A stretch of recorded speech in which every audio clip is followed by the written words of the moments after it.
इन्हें हम हिंदी में टांगना कहते हैं और इंग्लिश में हैंगअप कहते हैं। इसे हम हिंदी में लपेटना कहते हैं और इंग्लिश में ड्रैप कहते हैं। इसे हम हिंदी में खोलना कहते हैं और इंग्लिश में अनटाई कहते हैं। इसे हम हिंदी में बांधना कहते हैं और इंग्लिश में टाई कहते हैं। इसे हम हिंदी में पहनना कहते हैं और इंग्लिश में पुट ऑन कहते हैं।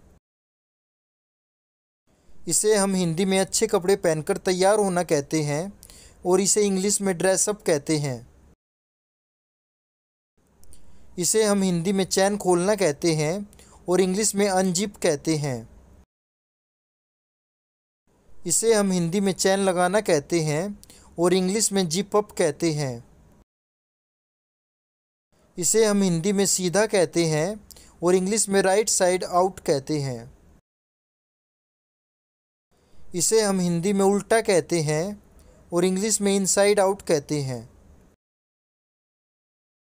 इसे हम हिंदी में पहनकर देखना कहते हैं और इंग्लिश में ट्राई ऑन कहते हैं। इसे हम हिंदी में कपड़े बदलना कहते हैं और इंग्लिश में चेंज कहते हैं। इसे हम हिंदी में आस्तीन मोड़ना कहते हैं और इंग्लिश में रोल अप कहते हैं। इसे हम हिंदी में अंदर करना कहते हैं और इंग्लिश में टक इन कहते हैं। इसे हम हिंदी में बटन खोलना कहते हैं और इंग्लिश में अनबटन कहते हैं। इसे हम हिंदी में बटन लगाना कहते हैं और इंग्लिश में बटन अप कहते हैं।